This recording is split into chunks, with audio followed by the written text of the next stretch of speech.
昨天也就是星期一啊，东京下起了霏霏细雨啊。上午的时候呢，我们办公室就算正式搬家了。大家都知道啊，春节之前呢，有人在网上开盒我们公司还有我自己个人的住址啊。我们的办公室地址，包括我们的代表取缔役的个人信息，包括我们的电话，通通都被公布到了网上啊。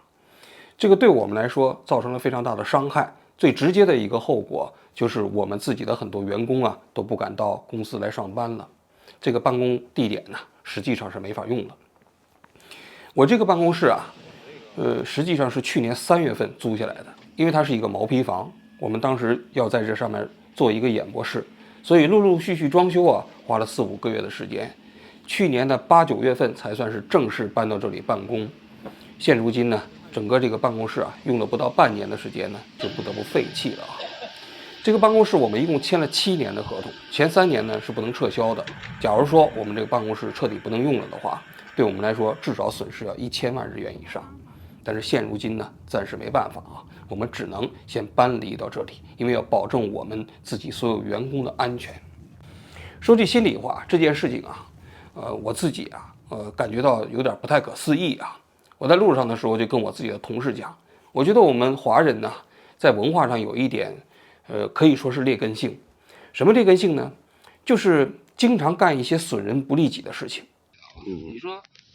他做这些事情对他自己有什么好处吗？也没有什么好处，但就是给我们造成了非常大的困扰。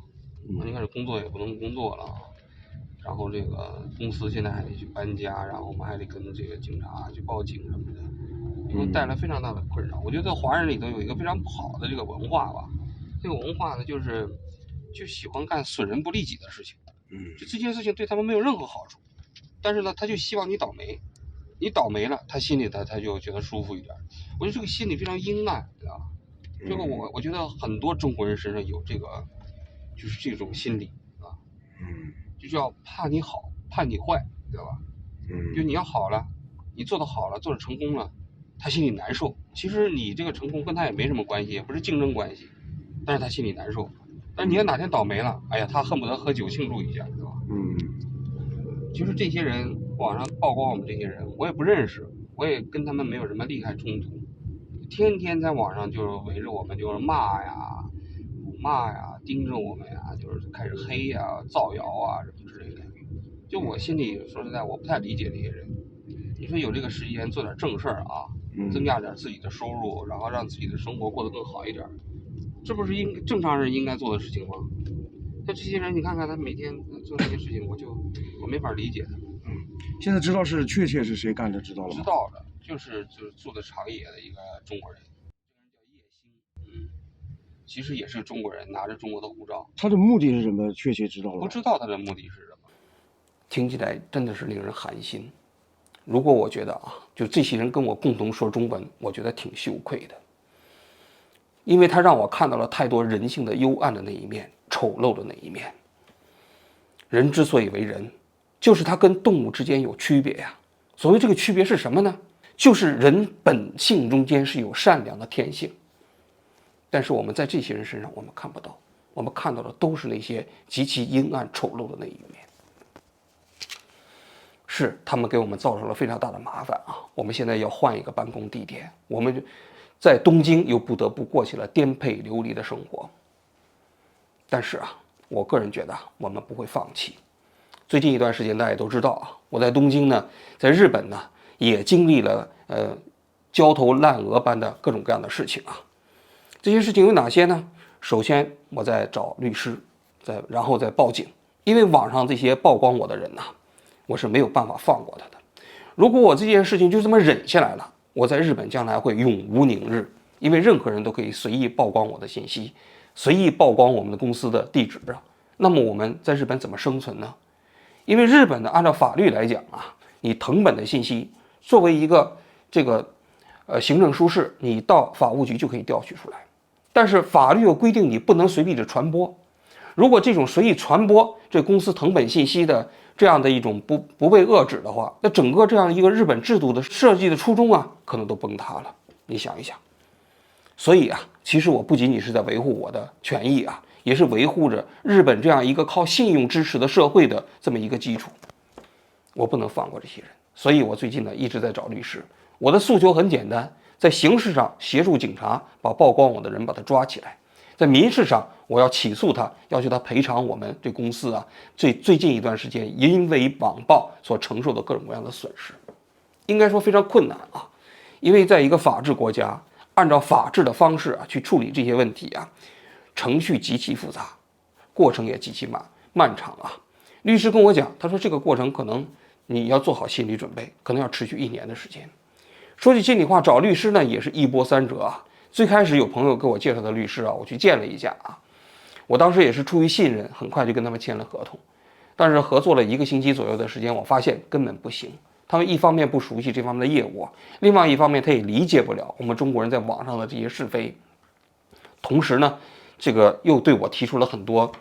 就是各种各样的要求啊。我的感觉是我实际上是拿钱去维权，结果呢我还找了一肚子气。当时我还就在医院里住院，每天在打点滴的时候，结果最后呢我就跟他们说，我就撤换了他们，我不要了，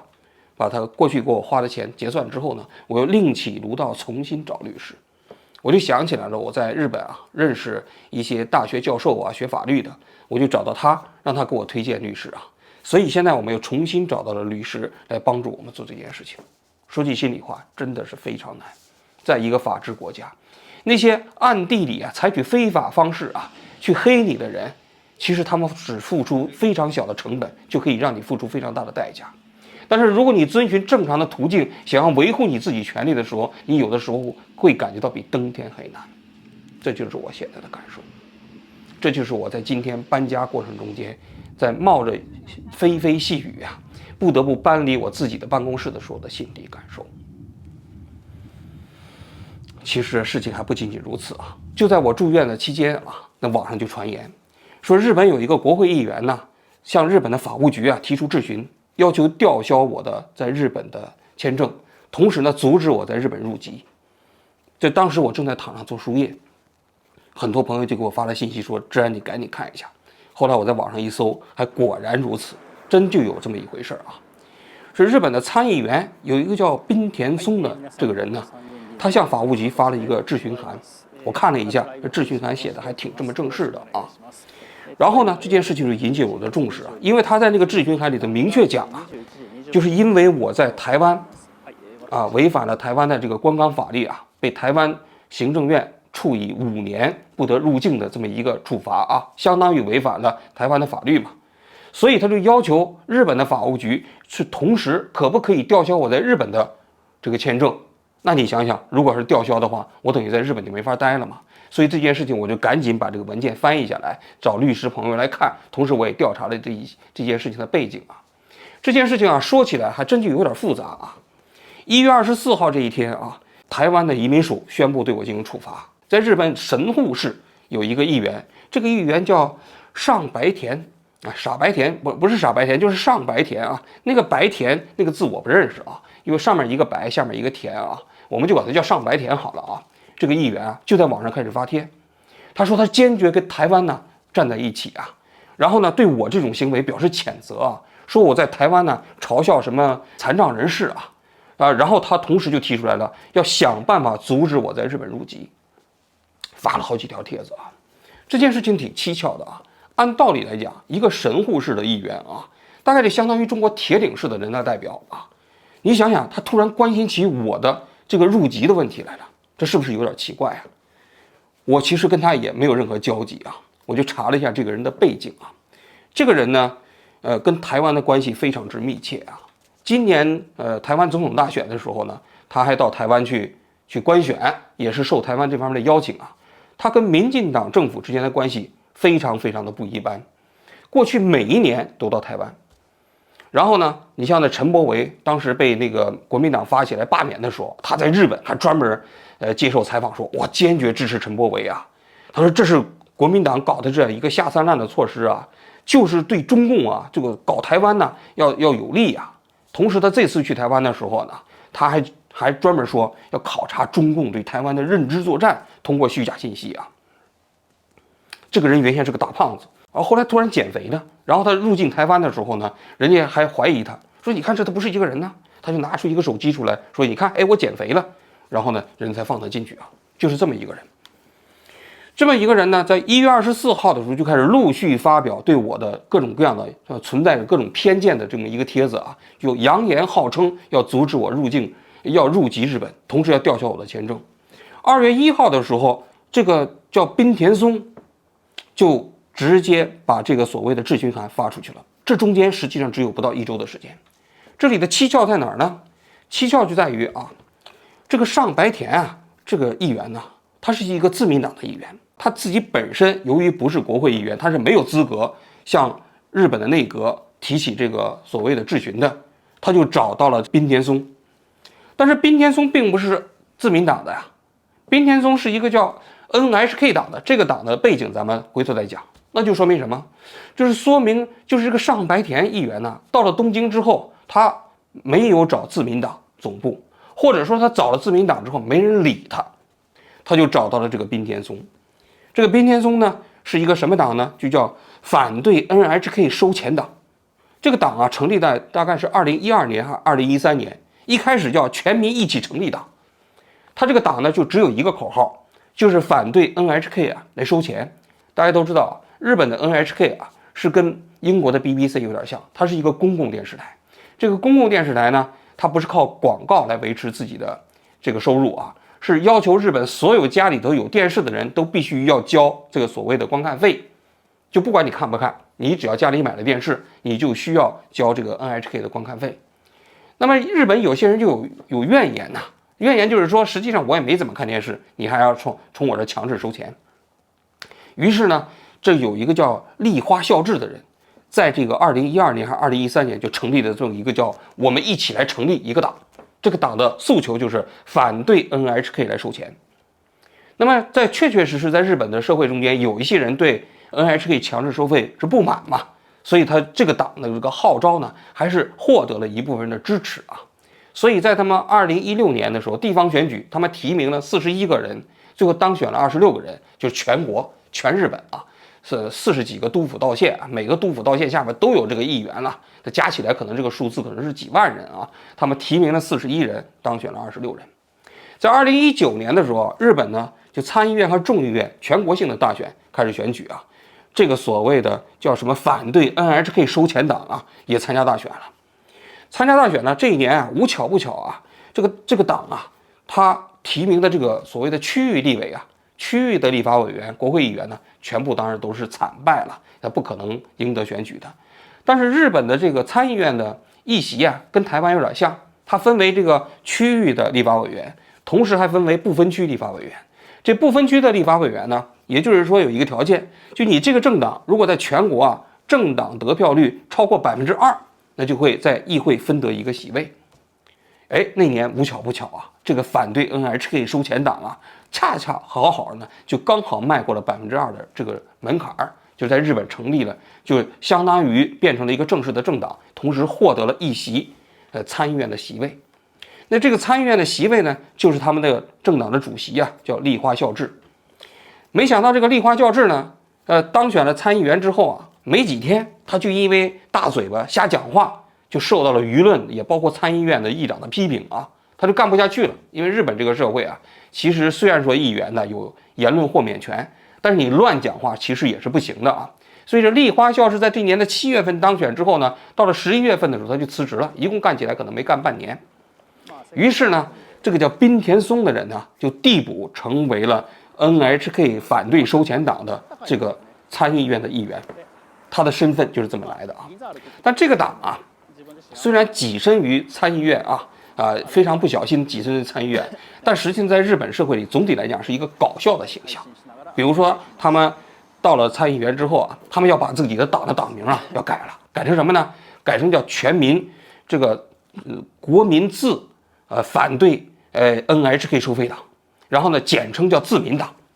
然后呢就要求到日本的内政部申请啊，把自己的名字的简称改成自民党。结果后来让法院裁决说不可以，人家已经有个自民党了，你再搞一个自民党，你啥意思啊？你这不就是蹭流量吗？是吧？然后呢，这个立花孝志呢，由于啊就是盗取人家 NHK 客户的信息啊，就不当使用呢，就被东京的地方法院判处了有期徒刑2年半，当然缓期4年执行啊，没把他抓起来啊，但是就是判定他实际上是承担刑事责任的。那自此啊，这个党啊基本上也就差不多了，基本上没有什么竞争力了。他去竞选那个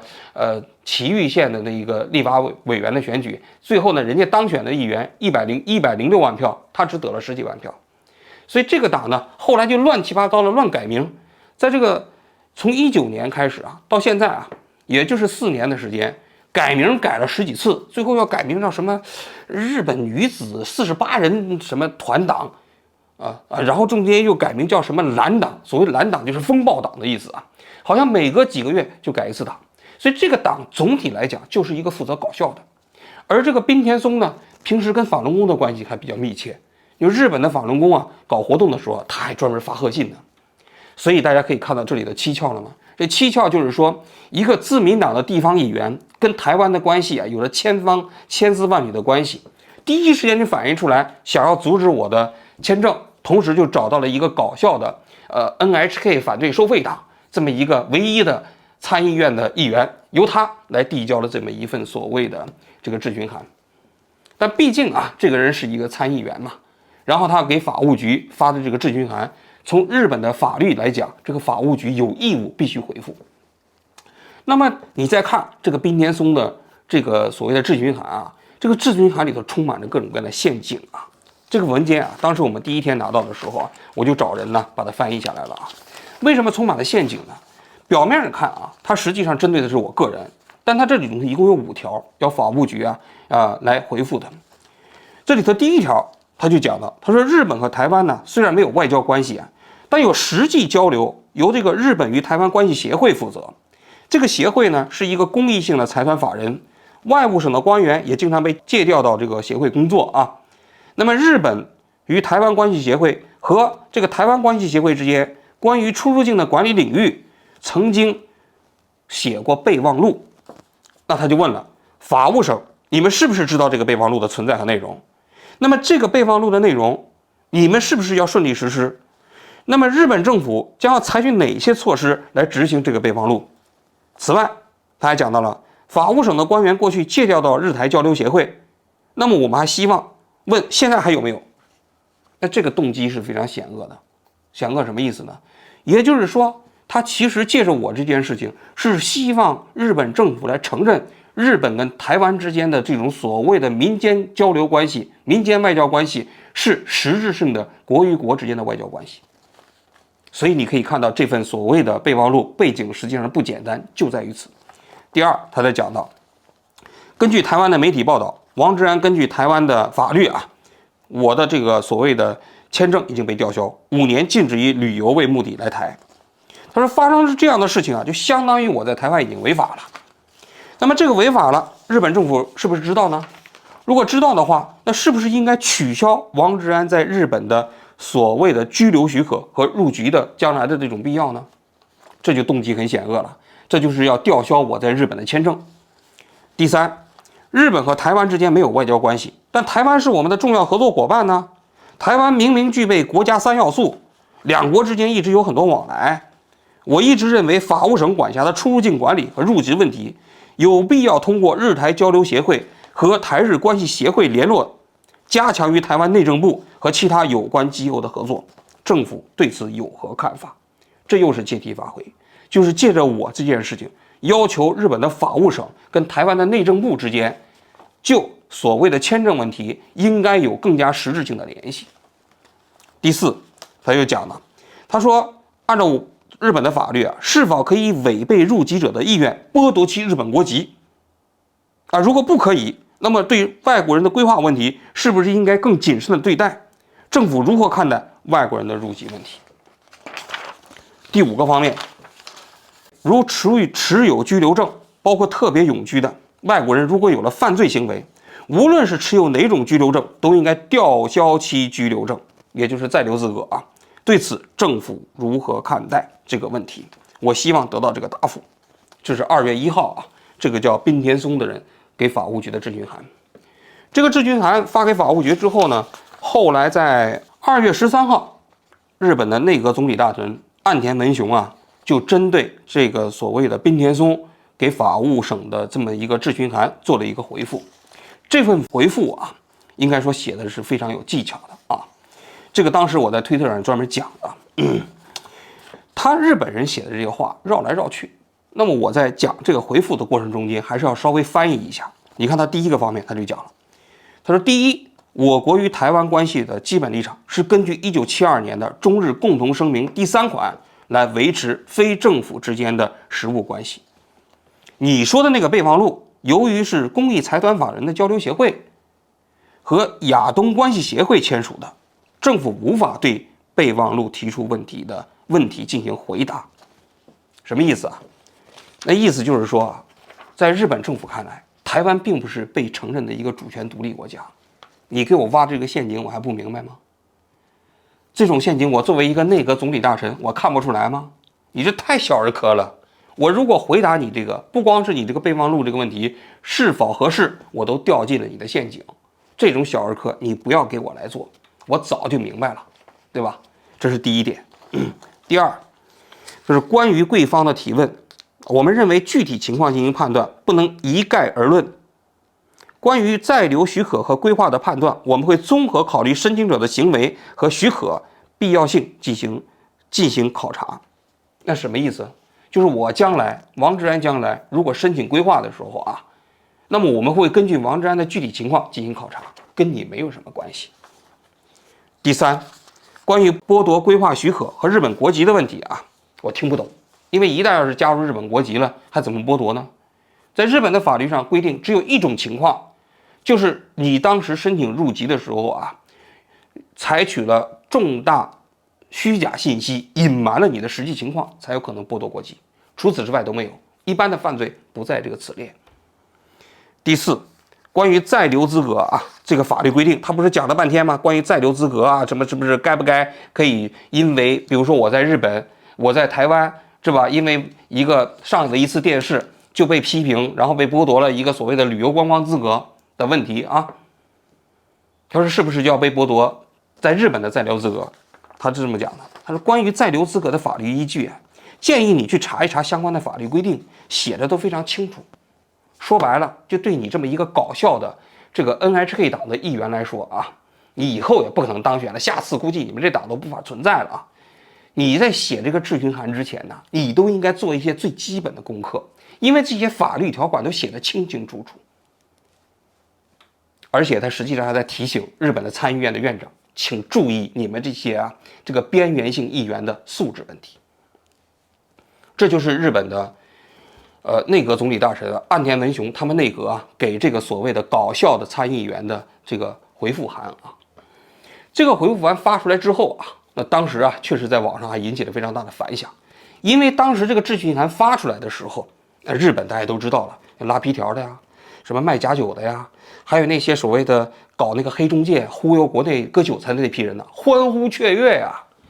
他们都认为，你看这日本国会的参议员都开始讨论王志安在日本的居留权的问题了，这肯定在日本这种所谓的居留权不保啊。但没想到岸田文雄回复函基本上是给了他们一个响亮的耳光。那意思就是说，你该去哪儿凉快到哪儿凉快去吧，别在这搞笑了。你发的这东西我都不好意思回复你。实际上这个回复函对我来说还蛮重要的。为什么呢？我从中国大陆来，因为我在作为一个记者，我在中国大陆得不到保障，最后不得不流亡到日本。我因为到台湾做了一个简短的采访，参加了一次节目，就被剥夺了在台湾的旅行的资格，遭受到民进党的打压。说句心里话，我对海峡两岸两个政府两个中国都非常失望。那么对于日本来说，它是我们的亚洲最早实行的民主国家。如果日本也像台湾那样选择性执法，不听我的这个所谓的辩解，就直接可以因为这样的一个现象来剥夺我的居留权的话，那你想想，那不说明整个亚洲的民主制度都是一个笑话吗？但是这个回复函，日本政府坚守了一个最基本的现代文明制度的底线，他们没有受到这些网上的鼓噪，他们这些回复过程中间彬彬有礼，同时呢也坚守了一个政府的行政中立的立场。所以从这个回复函来讲，说明我对日本政府、日本这个社会的信任其实还是有道理的。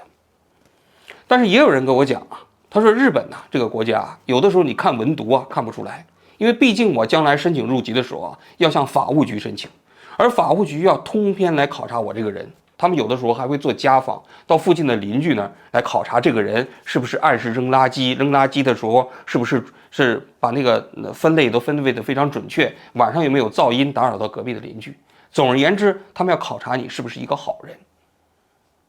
那么如果他要是觉得你频繁的给日本社会带来麻烦，那么法务局在这个过程中也有可能把它拒掉。